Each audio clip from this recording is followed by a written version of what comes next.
তরে আমি খুব ভালো করেই চিনি। তুই কোন প্যাচ খেলতাছস ভাসর যে আমি কিছুই বুঝতেছি না। না তুই কি বুঝাস? কি বুঝাস? আমার কথা শুনে শুনে তুমি প্যাচের কথা কও না? তোমরা যদি ঝগড়া করো তাহলে আমাকে ডাকছো কেন? আমরা আছি কোন কামে? ডিজাইনের থেকে সিদ্ধান্ত নিতেছ। থামো, থামো। প্রেম টেম কিছু বুঝি না। ভালো পাত্রী পেলে 1 মাসের মধ্যে আমি আমার ছেলেকে বিয়ে দেব। বাবা তুমি এটা কি বলতেছো? আচ্ছা থাম। আমি তোর বাপ না তুই আমার বাপ? তোর মতো ছেলে যদি আমার কথা না শুনে তাহলে কাইটা তোর নদীতে ভাসাই দিব। কথাটা মনে রাখিস। হ্যাঁ অন্তদি ভাই, আমার মান ইজ্জত যা যাবার তা তো গেছেই। এই আমার ছেলেকে কি করব তার জন্য কি পরামর্শ তোমার কাছ থেকে নিতে হবে? এটা কি হলো? নাই তোমার পোলা একটা চরম বেয়াদবি করলো। আমরা এতগুলো মানুষ এখানে বসে রয়েছি, ফাটাং করে উঠে চলে গেল। বিরাট বড় কিছু হয়ে গেছে দেখাইতেছে নাকি আমাকে? হ্যাঁ বললেন না আমার ছেলে আমার কথার উপরে তার মত আছে। আমার ছাড়া কোনো 2 নম্বরই করতে পারবে না, কোনো কাজে যাবে না। কথাটা মনে রেখে। তাহলে ঠিক আছে, তোমার উপরে মত আছে।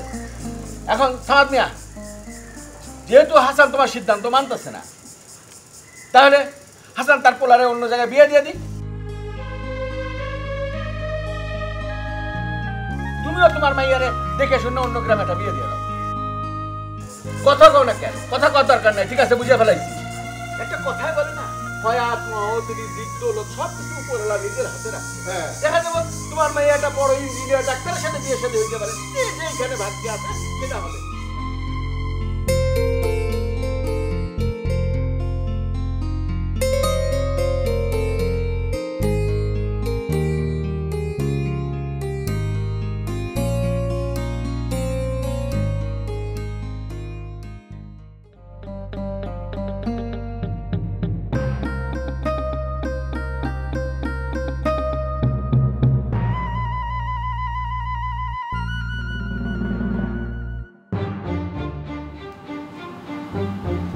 মারে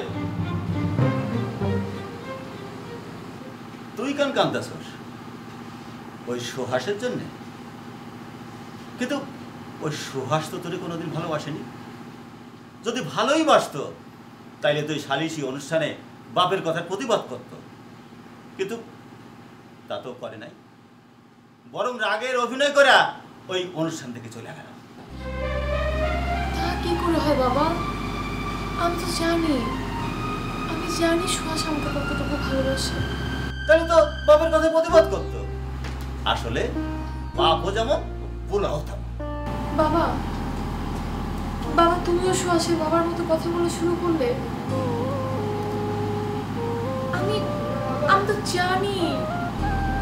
জানি সুহাস আমাকে কতটুকু ভালোবাসে। আর আমি এও জানি সুহাস আমার যা থাকবো। দেখ, আমি অত শত বুঝি না। আমার শেষ কথা তুই ওকে ভুলে যা। এটাই আমার শেষ কথা, মনে রাখিস। বাবা, তা কি করে হয়?